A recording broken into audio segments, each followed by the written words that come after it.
Together to Daniel chapter 2 once again.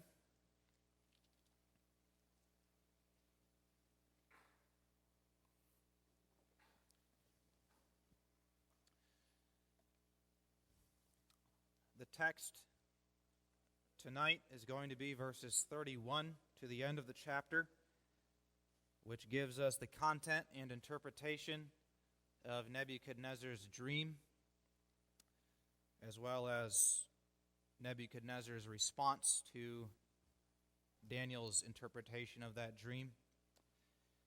We're going to begin reading at verse 24 to remind ourselves of some of the context. We won't reread the text, so pay special attention to verses 31 to the end.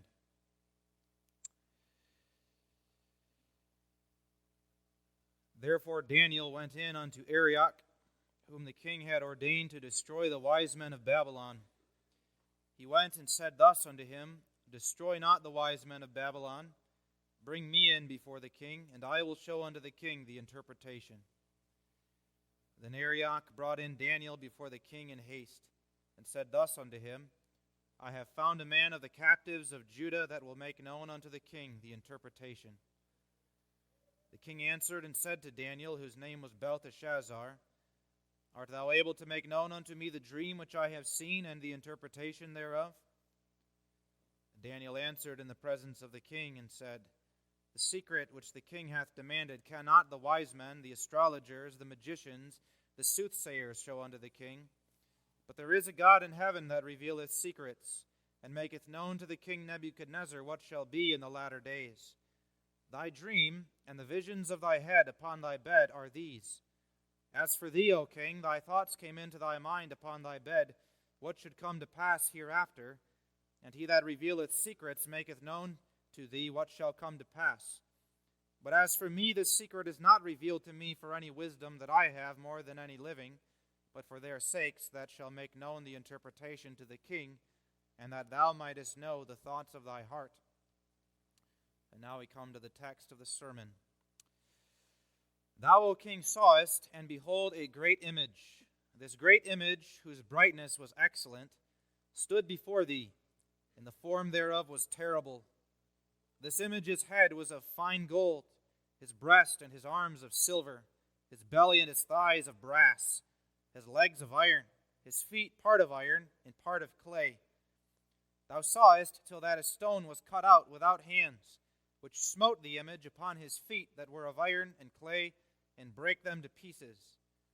Then was the iron, the clay, the brass, the silver, and the gold broken to pieces together, and became like the chaff of the summer threshing floors.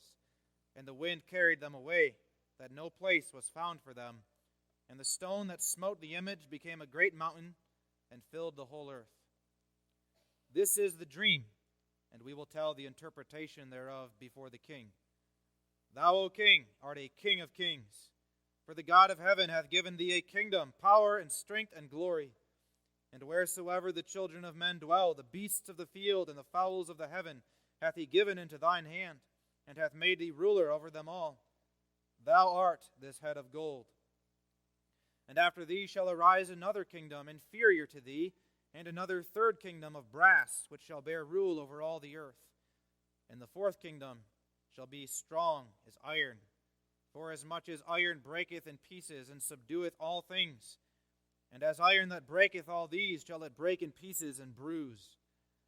And whereas thou sawest the feet and toes, part of potter's clay, and part of iron, the kingdom shall be divided, but there shall be in it of the strength of the iron, for as much as thou sawest the iron mixed with miry clay.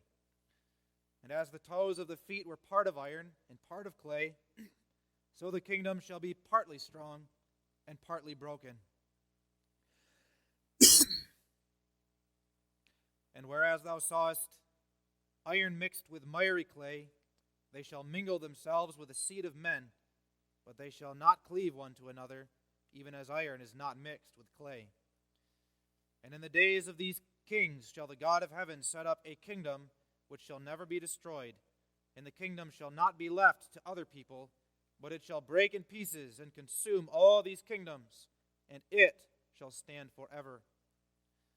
Forasmuch as thou sawest that the stone was cut out of the mountain without hands, and that it brake in pieces the iron, the brass, the clay, the silver, and the gold, the great God hath made known to the king what shall come to pass hereafter. And the dream is certain, and the interpretation thereof sure.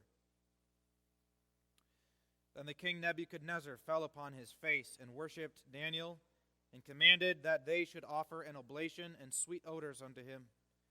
The king answered unto Daniel and said, Of a truth it is that your God is a God of gods, and a Lord of kings, and a revealer of secrets, seeing thou couldst reveal this secret.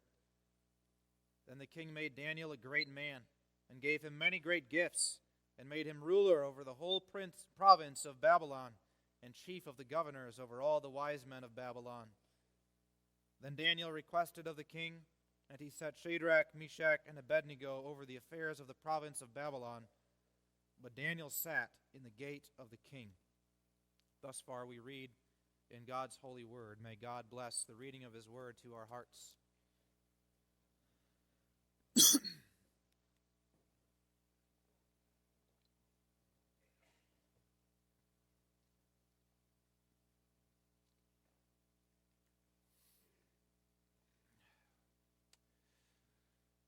And beloved congregation in our Lord Jesus Christ, this dream of King Nebuchadnezzar reveals the existence of two kingdoms.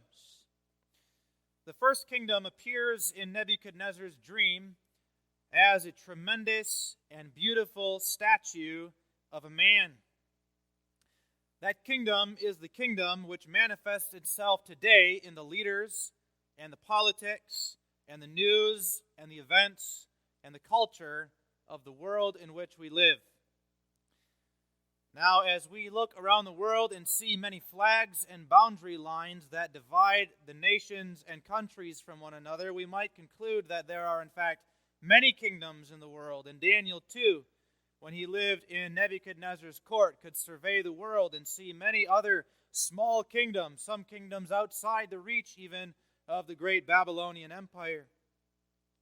But when Daniel and King Nebuchadnezzar looked in that dream upon that great statue of a man with its golden parts and silver parts and brass parts and iron parts and clay parts, all united together as one great statue, then Daniel and King Nebuchadnezzar were confronted with the reality that there is in fact one kingdom of men.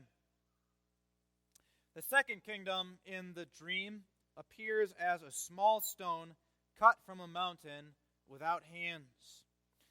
That kingdom is fundamentally invisible because the seat of the power of that kingdom is in heaven at God's right hand. But that kingdom too becomes manifest in this world when the people of God, for instance, gather for worship on the Sabbath day. That kingdom is present wherever the citizens of that kingdom pass the days of their earthly existence. That kingdom is present, or was present, in the palace of King Nebuchadnezzar, where Daniel and his three friends, four covenant children, lived their lives as witnesses of the God of heaven. That kingdom is also present in our homes. It is present in our workplaces. It is present in the grocery stores and in the parks, inasmuch as that kingdom is within you, within God's people. This text reveals that we live, in an important sense, in both of these kingdoms. You'll notice in the text that both of these kingdoms have their origin from the God of heaven. Now, Nebuchadnezzar may have taken credit for the golden head which represented his kingdom of Babylon, but as Daniel points out in verse 37, that kingdom was given to him from God. Thou, O King, art a King of kings, for the God of heaven hath given thee a kingdom, power, and strength, and glory. It was because Daniel knew that Nebuchadnezzar had his kingdom from God that he had no principal difficulty living in that Babylonian society and even accepting promotion to the top echelons of that society, living at the very top of the golden head of the statue. And with regard to the other kingdom, the kingdom of the stone, of course, that kingdom comes from God, as Daniel says in verse 44. And in the days of these kings shall the God of heaven set up a kingdom which shall never be destroyed. Two kingdoms in which we live and have our existence. But as this dream very clearly points out, only one of those two kingdoms is ultimate. As dazzling, beautiful, and imposing as that great Colossus of Kingdoms appears in the dream, in the end, that Colossus is reduced to a pile of dust, which is blown away by a summer breeze. As ordinary and as unimpressive as the stone from the mountain may have seemed in the dream, it alone is a kingdom which shall never be destroyed. And so the text is very, very instructive for us as we, along with Daniel, face the question of our ultimate allegiance in our hearts with regard to the kingdoms in which we live. As the latter days are upon us and draw to their close, we need to ask ourselves, to which kingdom do we belong? Ultimately, the kingdom of the Colossus or the kingdom of the stone? Let's consider together this text this evening under the theme, the Colossus of Kingdoms. We'll notice first that it was a dazzling image. Secondly, that it was crushed by a stone. And then finally, Daniel's promotion for his interpretation of that dream.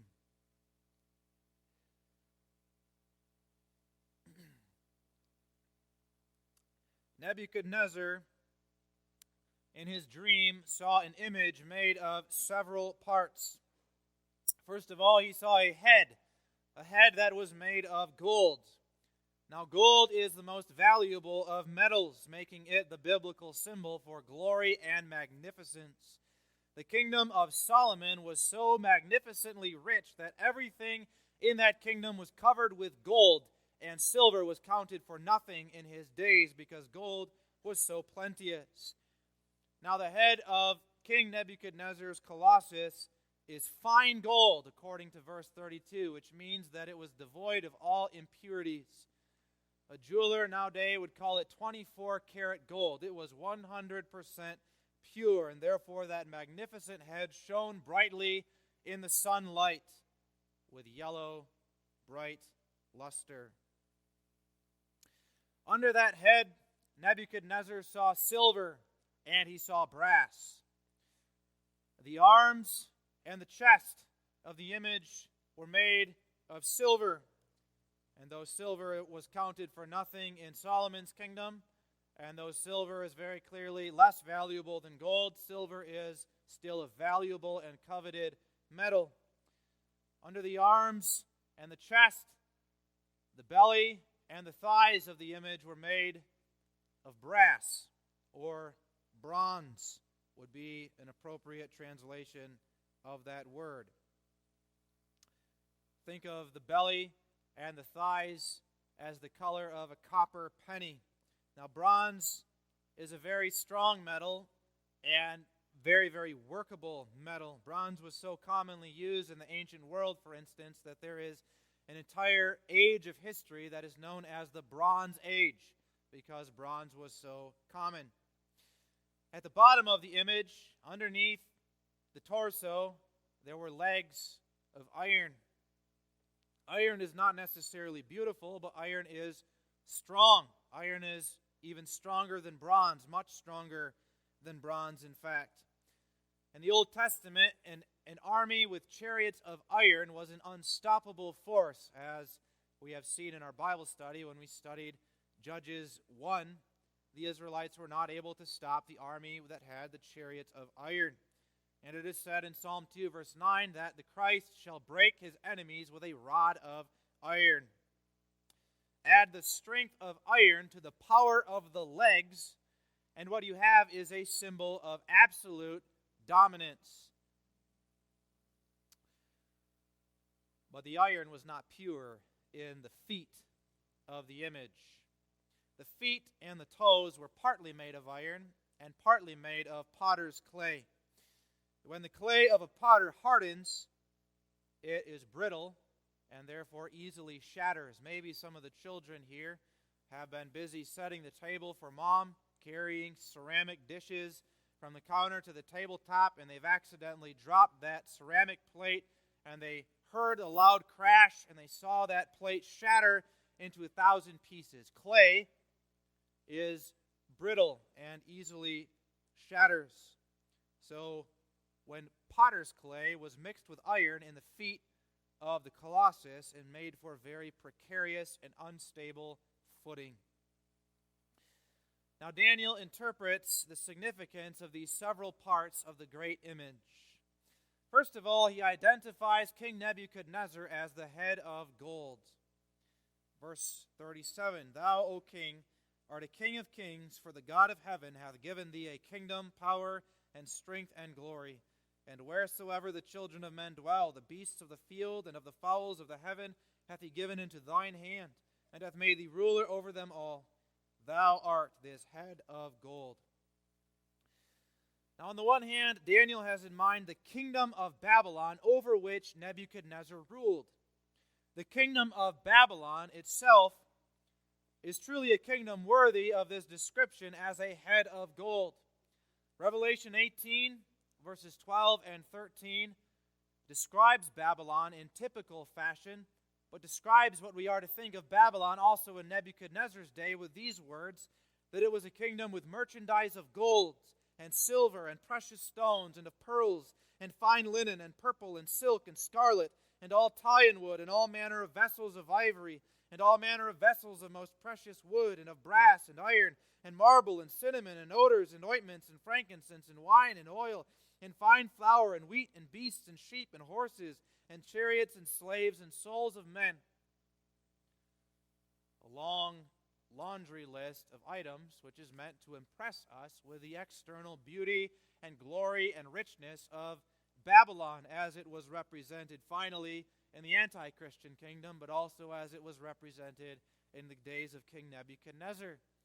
And according to verse 38 of our text, the kingdom of Babylon even extends to the beasts of the field and the fowls of heaven, a kingdom of wide and vast dominion. And having its roots, as we have seen in previous sermons, in the ancient kingdom of Babel that built that great tower in the plain of Shinar before God changed the languages of men, Babylon is truly described or accurately described as the head of all kingdoms which are to follow. So on the one hand, Daniel is talking about the kingdom of Babylon itself when he explains the significance of that golden head. But don't fail to notice that Daniel does not mention the kingdom of Babylon, but he speaks directly to Nebuchadnezzar at the end of verse 38. Thou, O Nebuchadnezzar, art this head of gold. Now, if the kingdom of Babylon is the epitome of everything represented by that Colossus of Kingdoms, Nebuchadnezzar himself, as the king of Babylon, is the epitome of everything represented by his kingdom. He is the climax of it all. If we may be permitted to speculate just a little bit, we would suggest that when King Nebuchadnezzar stood before this massive image of a man and he looked up at that golden head, that he saw the reflection of his own face there in that golden head. The kingdom always finds its center, you see, in the king. Nebuchadnezzar, as the type of Antichrist, embodies everything for which the kingdom of Antichrist stands. So first, Daniel explains the significance of that golden head. Second, Daniel explains that the kingdoms represented by the statue rank in a descending order of glory. It goes from gold to silver to bronze to iron mixed with clay. The kingdom of the Medes and the Persians, which comes after the kingdom of Babylon, was a kingdom that was inferior to Babylon in its glory, just like silver is inferior to gold in its value. The kingdom of Alexander the Great, who was a king of the Greeks, which succeeded the Persians, was a kingdom that was versatile and powerful, just like bronze was a very workable metal. but bronze compared to silver is cheap. The kingdom of Rome, which came in and swept up the crumbling remains of Alexander's kingdom, was a kingdom strong as iron. But iron is a metal fitting for a plowshare or for the blade of a sword, but iron is not fitting to be the crown of a king or a scepter. Iron is a strong but a common metal. And of course, clay is the most common of all materials. There's a descending order in rank and glory, and that says something about the nature of all earthly kingdoms. The kingdoms of this earth, beloved, do not evolve and progress from a primitive civilization of cavemen-like individuals to a high and exalted kingdom, a utopia, as is often taught today and as many in the world are expecting from the achievements of men. The kingdoms which have an externally glorious and good beginning, which may even have a virtuous beginning, always tend to deteriorate and descend into ever greater ruthlessness, savagery, and sinfulness and rebellion against God. Even in our own nation, we see this happening. And our own nation, which began as a free society, a society which had a certain sense, at least externally, for virtue and maintaining virtue in society, is quickly crumbling and deteriorating into ever greater bloodshed as millions of unborn children are ruthlessly murdered, and as criminals who are proven murderers are given bread and board. And what is true of our nation in a small way is true of all earthly kingdoms and will be true ultimately of the final kingdom which arises from them all, the anti-Christian kingdom. So second, the kingdom is ranked in a descending order of glory. Third, Daniel describes that fourth and final kingdom in the Colossus as a kingdom which will be as strong as iron. That's verse 40. And the fourth kingdom shall be strong as iron, forasmuch as iron breaketh in pieces and subdueth all things, and as iron that breaketh all these shall it break in pieces and bruise. Now if you had stood next to Nebuchadnezzar observing this great and glorious Colossus, if all you had seen was the head and the chest and arms and the belly and the thighs, you would have thought that this image is a stunning achievement, a glorious statue.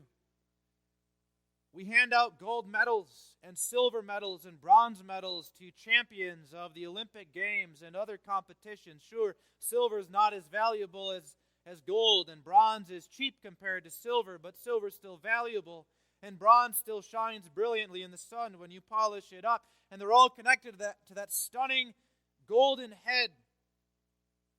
You would have said, what a beautiful and glorious image. But the image has a dark underside. The Jews in captivity saw something of this dark underside of the Colossus as they watched the walls of Jerusalem being torn down to the ground, and as they saw the walls of the temple being burned by the flames that the Babylonian soldier set to it, and as they heard the screams of the women and the children and the old men who were cut down in the streets of Jerusalem. As iron that breaketh all these, shall it break in pieces and bruise, says verse 40. And so thousands and millions throughout history have been mangled and broken to pieces by the blood-spattered iron legs of the Colossus, which trampled over them in its pursuit of worldly ambitions.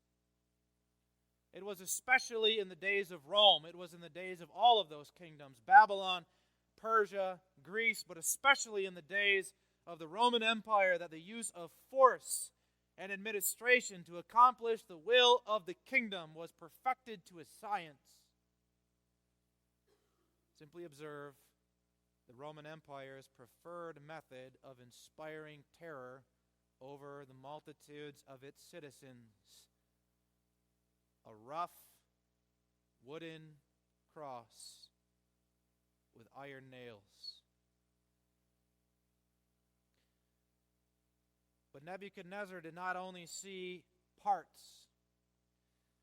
Nebuchadnezzar saw a head, and he saw a chest and arms, and he saw belly and thighs and legs and feet as they all came together to make one colossal image.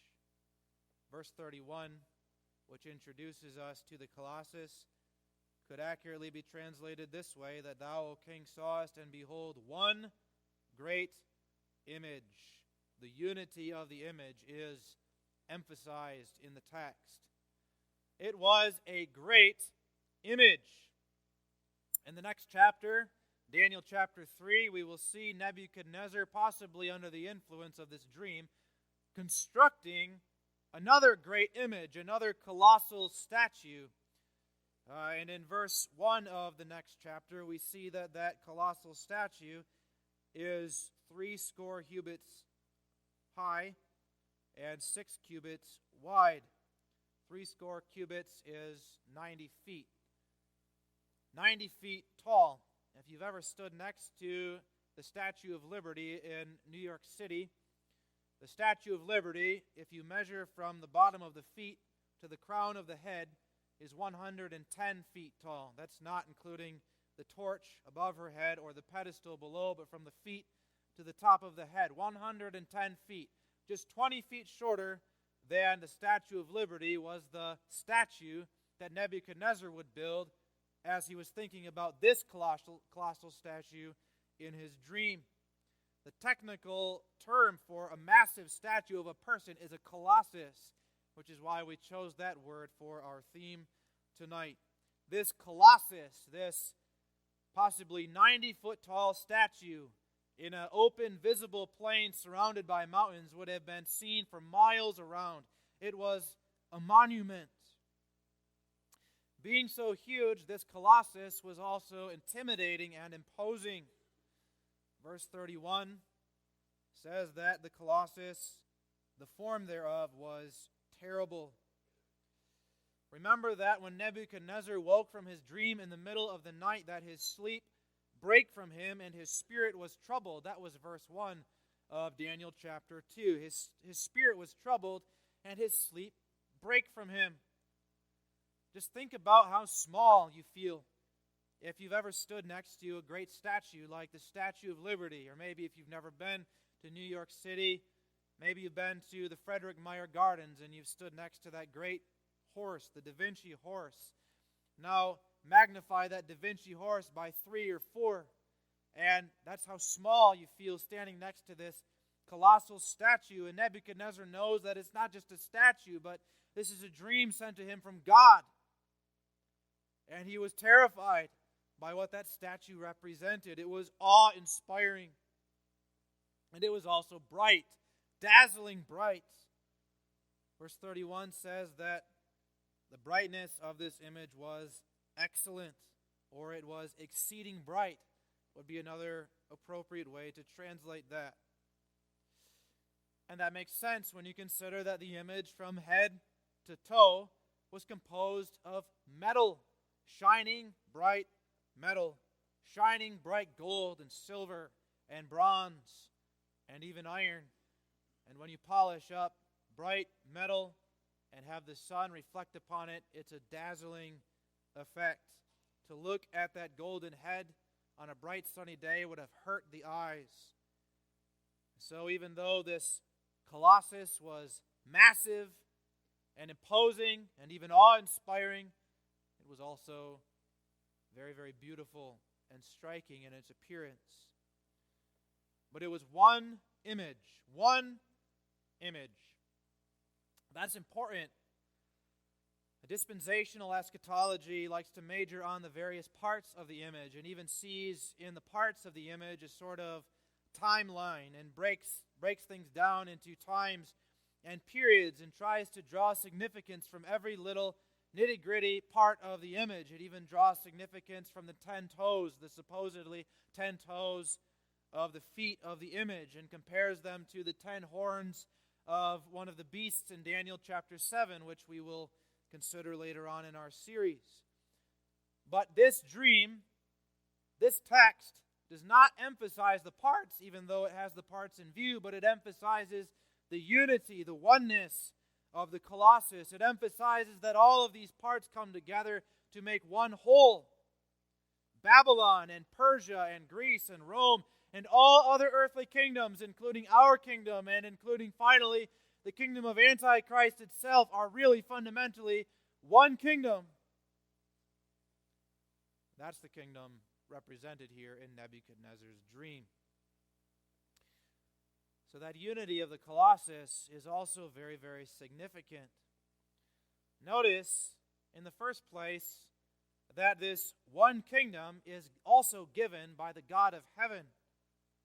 Verse 37, again, Thou, O king, art a king of kings, for the God of heaven hath given thee a kingdom, power, and strength, and glory. We might be inclined to think that Nebuchadnezzar was some sort of usurper, or that the authority of King Nebuchadnezzar was not, after all, legitimate. We see Nebuchadnezzar, for instance, abusing his power and strength and glory to work much evil and to advance himself at the expense of his citizens. We see King Nebuchadnezzar giving a crazy decree on a whim to execute all of his wise men simply because they cannot tell him the contents of his dream. We see Nebuchadnezzar ordering 3 young men who never did anything wrong to be cast into a burning fiery furnace. And we say, don't those things disqualify King Nebuchadnezzar from his authority and from his office?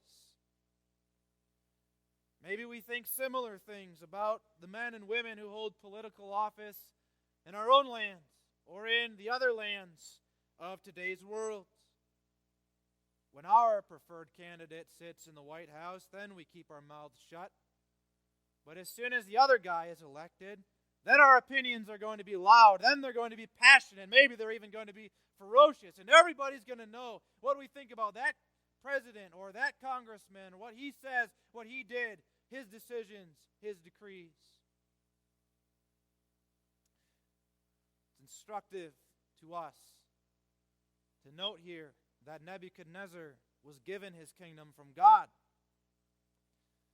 There even seems to be an allusion here in the text to Adam in the Garden of Eden. Just like Adam in the Garden of Eden was given dominion over the beasts of the field and the fowls of heaven, so Nebuchadnezzar, according to verse 38, was given dominion over the beasts of the field and the fowls of heaven and all different kinds of people in the world.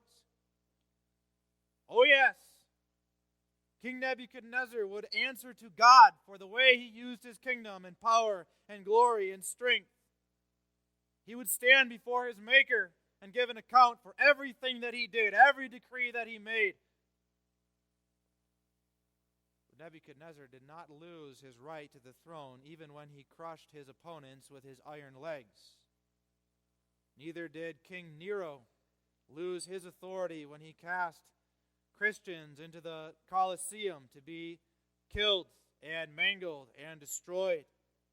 But the Apostle Paul writes to the church in Rome, even when that wicked man was the emperor of the known world, and says this, "Let every soul be subject to the higher powers, for there is no power but of God, and the powers that be are ordained of God." Romans 13, verse 1. And it's no different today in our land, no matter who sits in the White House, whether he's a Republican or a Democrat. Notice, secondly, that the kingdom of the Colossus is a kingdom of man. It's a kingdom which comes from God, but it's a kingdom of man. That image, after all, was in the form of a man. It had a man's head with a man's face. It had the arms of a man and the legs of a man and the feet of a man. And you know, of course, that when the Statue of Liberty was sculpted, it was sculpted with human hands.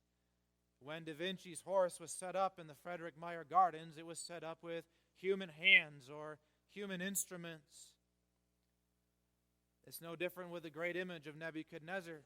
In contrast to the stone, which from the mountain was not cut with human hands, the Colossus in the valley was constructed with human hands. It was a kingdom of man, and therefore the purpose of the Colossus was bent in the direction of the glory and honor of man. God, oh yes, is the one who gave the kingdom and the glory and the strength and the power. But Nebuchadnezzar took that kingdom and that glory and that power and that strength, and he bent it all toward his own ends and toward his own purposes. And the citizens of Babylon eagerly followed because they shared in the glory of Nebuchadnezzar. Will you notice what's not happening?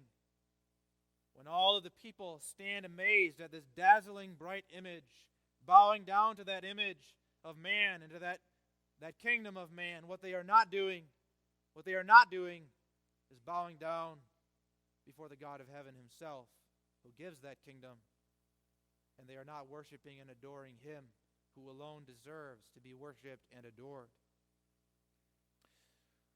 Notice finally that since the Colossus is one Colossus representing one kingdom, that the vulnerability in the feet of the Colossus is the vulnerability of the entire Colossus.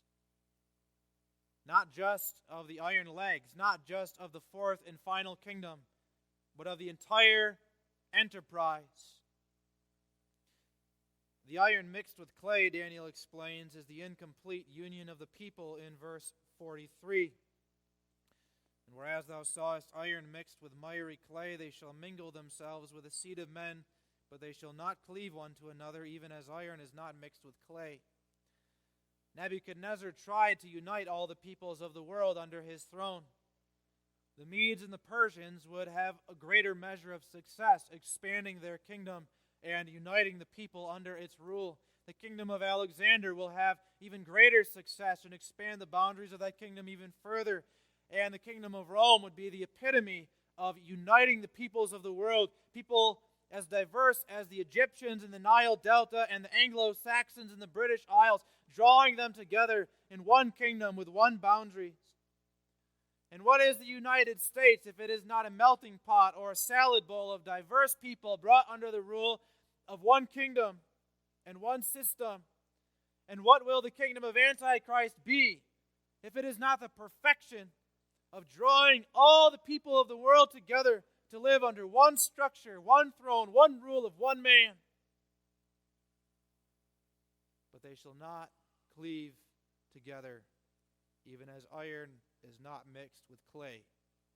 And that is because human beings fundamentally are selfish and self-centered, which makes a perfect union, a perfect homogeneous existence impossible. Those are the cracks at the base of every earthly kingdom, and they will be the cracks in the base of the kingdom of Antichrist in the end. The desire for worldly power and the ambitions of individual men for glory, for self. And because it is the feet that keep the entire Colossus standing, that vulnerability in the feet is the vulnerability of the entire enterprise. When the feet are cracked, the legs and the thighs and the belly and the chest and the arms and the head will all come crumbling down with it. Now as Nebuchadnezzar watched, he saw a stone strike the feet of iron and clay. In contrast to that dazzling image of the Colossus, a stone is not dazzling, neither is it imposing. According to verse 45, that stone was cut out of a mountain. Some portray that stone as a sort of projectile falling from the heavens, like a meteorite that is cast down and strikes the feet of the Colossus. But given that it was cut out of the mountain, it makes more sense that the image simply rolled down from the tops of the mountain as a stone might in a rock slide. Anyone who has ever driven through the Rocky Mountains, for instance, is aware that there are yellow diamond-shaped signs posted periodically that warn of the possibility of falling rocks. Well, that's what is described here in the text, a rock falling down from the side of a mountain, an otherwise ordinary event. But that stone rolled down the mountain, and it rolled until it struck the feet of iron and clay precisely where the Colossus was vulnerable. And those feet of iron and clay shattered, and down came the mighty statue. Iron, clay, bronze, silver, and gold were all pulverized into a heap of glittering metallic dust. And when the winds picked up, all of that dust was blown away, and nothing remained of the Colossus. And when all was still, and Nebuchadnezzar continued to look in his dream, all that he saw remaining was that little stone. And then the stone began to grow, and it grew, and it grew, and it grew, until it filled the whole plain of sight of Nebuchadnezzar in his vision. It grew until it became a great mountain, but not like the mountains that you have perhaps seen if you've driven through the Rocky Mountain range, but it grew until it became a mountain which filled the whole world, so that really there was nothing else in the world except for this mountain, except for the stone. Daniel also interpreted this part of the dream. First of all, he said, or God revealed to him, that stone represents another kingdom. But it is a kingdom unlike the other kingdoms. All of the other kingdoms, the silver and the gold and the bronze, are part of the one Colossus. As one kingdom disappears from history, the mantle of that kingdom is picked up by the people who follow after. When Nebuchadnezzar dies and the kingdom of Babylon begins to crumble, then the Medes and the Persians come in and take up the reins, and they ride it for quite a while until they are undone by the Greeks, and then the Greeks take the mantle of the kingdom until their power falls apart, and then finally the Romans. But the stone is a kingdom which comes from an entirely different source. It doesn't come from the succession of kingdoms, but it comes from the mountain. It's cut without hands. It comes from God. Second, that kingdom of the stone crushes and destroys the other kingdoms. The arrival of that stone is the end of the Colossus once and for all. The kingdom of the Colossus, according to verse 45, shall not be left to other people, but it, that is, the kingdom of the stone, shall break in pieces and consume all these kingdoms. You wonder what Nebuchadnezzar might have been thinking as he watched his face in that glittering golden head come falling down to the ground until it was pulverized in the dust and blew away. In the end, only the kingdom of the stone will be left standing. And then finally, that kingdom of the stone shall stand forever, Daniel indicates, for it is an eternal kingdom. Eternal not just because its external structure will continue for a long time. The kingdom of Nebuchadnezzar in its external structure continued for a very long time. It continued all the way until Jesus Christ himself was on the earth, and even beyond that for many centuries, even though Nebuchadnezzar himself was dead. But the kingdom of the stone will be eternal rather because the king and the citizens of that kingdom themselves will live forever. It will be eternal because it is a kingdom of eternal life. It is the kingdom of God. It is the kingdom of heaven. And then there's another kingdom another detail that Daniel does not fully describe in verses 44 and 45, but which is very obvious from verse 35. And that is that the kingdom of the stone will grow into an immense size. From its small and seemingly insignificant beginning, it will become a mountain so huge that great Colossus, which appeared so huge and mighty that it inspired terror in Nebuchadnezzar, who himself was the king of that Colossus. The kingdom of the stone will become so great that Colossus will appear like one of the little toy soldiers that our little boys play with in their games. It will be a kingdom which encompasses the whole world. For as the gospel says, God so loved the world. God so loved the world, that is, the creation, and an immense throng of elect individuals chosen from the foundation of the world, out of the mass of humanity, God so loved the world that he gave his only begotten Son, that whosoever believeth in him should not perish, but have everlasting life. Now, so significant that it is the last thing that Daniel mentions in his interpretation in verse 45 is that fact that the stone was cut out of the mountain without hands.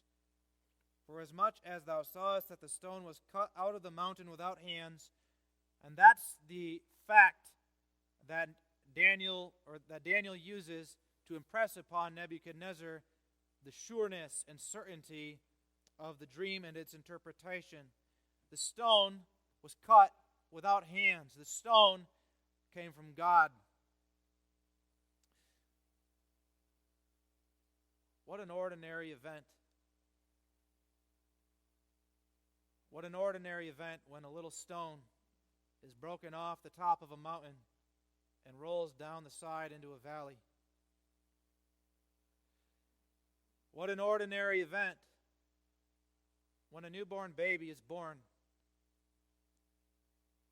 and wrapped in swaddling clothes and laid by his mother in a manger in a little town called Bethlehem, just on the outskirts of Jerusalem. Jesus, being only one of the thousands, if not millions, who were entered in to the Roman census, which was registered that year by decree of Caesar Augustus as a member of the household of Joseph. He was not even given a noble birth, but he was laid in a manger in a barn. He was hardly even noticed by his own people, who could not even spare a room for him in the inn. What an ordinary event when that little baby grew into a man and conducted a ministry for 3 years in this earth and was finally rejected by the nation whom he came as the representative of.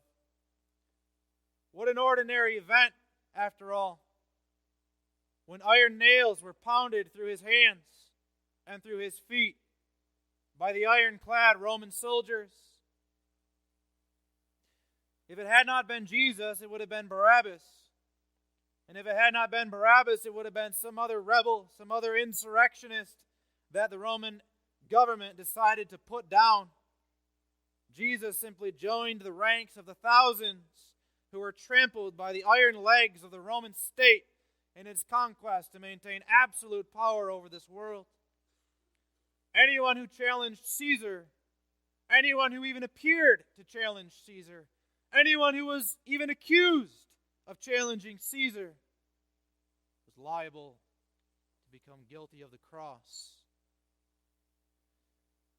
What an ordinary event when a Christian who belongs to Jesus Christ by faith is reviled and persecuted for the sake of his Lord. No, perhaps we don't see much of that in our own land where religious freedom is still maintained. But let's not forget the cries of the martyrs in the pages of the history books. Let's not forget our brothers and sisters in other lands today whose voices are being silenced with chains and iron bars. Remember what Jesus said in John 15, verse 20, "The servant is not greater than his Lord. If they have persecuted me, they will also persecute you." What an ordinary event is the coming of the kingdom of Jesus Christ. Nevertheless, the stone that was cut out of the mountain without hands is a stone which comes from God, a stone representing a kingdom which is set up by the God of heaven, verse 44. "And in the days of these kings shall the God of heaven set up a kingdom which shall never be destroyed. For the one crucified by the ironclad soldiers is no common criminal like Barabbas, but he is Jesus, the Christ. He is Jesus, the Son of God himself in our human flesh. And when the iron legs of the Colossus attempt to trample on the Christ, the result can only be the shattering of the iron and clay feet and the crushing of the metallic body and the golden head, as all comes tumbling to the ground and is pulverized and blown away by the breath of God's mouth. The stone cut out of the mountains, you see, is a stone of stumbling and a rock of offense, even to them which stumble at the word, being disobedient, whereunto they also were appointed. And so also was the Colossus appointed to destruction. And so it continues. Whenever that Colossus of Kingdoms attempts to trample on the kingdom of Christ, it may be painful for us, beloved, to endure reproach for the cause of Christ. It will be painful if one day we are called to lay down our lives for the cause of Christ. But the blood of the martyrs, you know, is the seed of the church. And the kingdom of Christ grows through the patient and enduring witness of the church of Jesus Christ through the ages by the power of the Spirit of the one who by his foot has crushed forever the head of the serpent. The response of Nebuchadnezzar to Daniel's interpretation of the dream was to fall on his face and worship God. Not to worship Daniel, as verse 46 might seem to indicate. If Nebuchadnezzar intended to worship Daniel, it says, then the king Nebuchadnezzar fell upon his face and worshipped Daniel. If Nebuchadnezzar intended to worship Daniel, then Daniel would have said to Nebuchadnezzar what John said, or what the angel said to John in Revelation 22, verse 9. See thou do it not, for I am thy fellow servant. Worship God. Now the intention of Nebuchadnezzar is indicated by what he says after falling on his knees before Daniel in verse 47. Of a truth it is that your God is a God of gods and a Lord of kings, and a revealer of secrets, seeing thou couldst reveal this secret. Nebuchadnezzar bowed before Daniel to show subservience to Daniel's God. Now that response of Nebuchadnezzar might seem surprising to us. If Nebuchadnezzar is such a ruthless dictator, then shouldn't he be responding to Daniel's interpretation of his dream by flying into a blind rage? This is the man, after all, who just decreed that all the wise men of his kingdom should be brutally executed. And Daniel just told him that his head, which, with a little bit of sanctified speculation, we guess, had his own face represented in it and represented his kingdom. If Nebuchadnezzar is truly a totally depraved sinner and a type of the man of sin himself, then how could he do something like worship the God of heaven? Is it the case that God gives here a measure of common grace to Nebuchadnezzar so that he can do something good that God finds pleasing, even though later he will condemn and destroy Nebuchadnezzar as the golden head? Or maybe Nebuchadnezzar himself becomes a believer as a result of Daniel's testimony. Well, the answer to those questions on the one hand is keep reading in the book of Daniel, and you'll find that the sincerity of Nebuchadnezzar's worship here is called into question by what he does next. Will a man who truly worships God from the heart set up a golden image 90 feet tall in his own honor and command all of the citizens of his kingdom to bow down before it and worship it? Will a man who truly believes on the God of heaven command 3 young people to be cast into a burning fiery furnace? Is it rather not more likely that Nebuchadnezzar bowed his knee while his heart remained very far from the Lord, honoring him with his lips, but not with true devotion? But on the other hand, we need to see in Nebuchadnezzar a foretaste and a type of what will happen among all the wicked and ungodly world in the last days, when that kingdom of man comes crumbling into the dust. When Christ appears and the Colossus comes toppling over, every mouth will be silenced. Every knee shall bow and every tongue shall confess that Jesus Christ is Lord, to the glory of God the Father. Even the mouth of Nebuchadnezzar when he is raised out of his death unto the resurrection of damnation. In the mouth of all of the ungodly reprobate world, all will confess that Jesus Christ is Lord, not from the heart, but because they are forced to. But what is perhaps more challenging for us to understand than Nebuchadnezzar's worship of the God of heaven is Daniel's response to Nebuchadnezzar's promotion of him to the top echelon of Babylonian society. Nebuchadnezzar has oblations and sweet odors burned to Daniel. Nebuchadnezzar gives him great gifts. Nebuchadnezzar makes Daniel ruler over the whole province of Babylon, and then Daniel asks Nebuchadnezzar to elevate his friends also, Shadrach, Meshach, and Abednego, so that all might be rulers in this kingdom of Babylon. And we may wonder, Daniel, how could you do that? Why would you not protest against Nebuchadnezzar with all of your heart and mind and soul? Didn't you just see in that dream what's going to happen to that Colossus?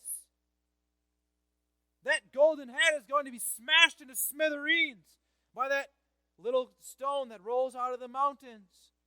Don't you want to separate yourself from that kingdom, even if it means being cast out of the favor of Nebuchadnezzar forever? Isn't your integrity as a child of God being called into question by your position there in Babylon?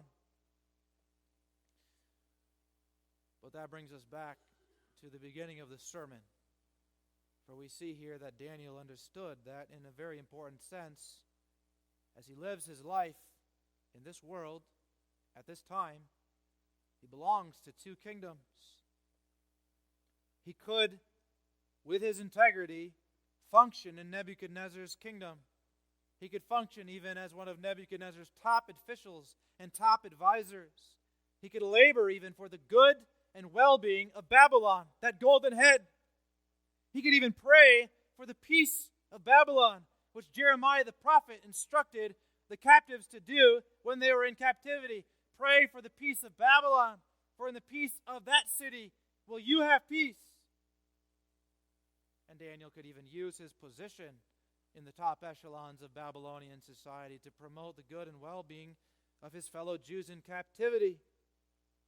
And that's very instructive for us as we pass our days in the world in which we live, which is currently dominated by ungodly, wicked rulers.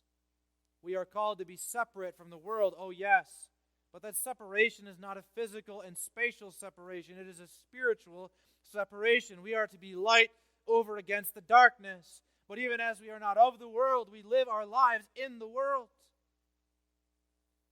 We are called to be faithful citizens of the government under which we live, which is given by the God of heaven, and to seek her peace and welfare. But let's never forget, as we live our lives in this world, as we are active citizens even in our lands, let's never forget what's going to happen to that great and mighty Colossus in the last day. That great and mighty Colossus is going to fall to the ground, and it's going to be smashed to smithereens. And so though we live in Babylon, ultimately our allegiance is to the kingdom of the stone, the kingdom of Jesus Christ our Lord, which kingdom shall last forever and shall fill the whole world. Amen. Let us pray. Our Father who art in heaven, we thank Thee that Thou hast joined us unto the kingdom of Thy dear Son, Jesus Christ, so that as we live in the midst of this world, where there is ever-growing chaos, and where there is ever-growing darkness and rebellion against Thee, that we can have the confidence and hope that we have a greater future, a future that shall outlast this kingdom, which will be blown away in the dust of the wind.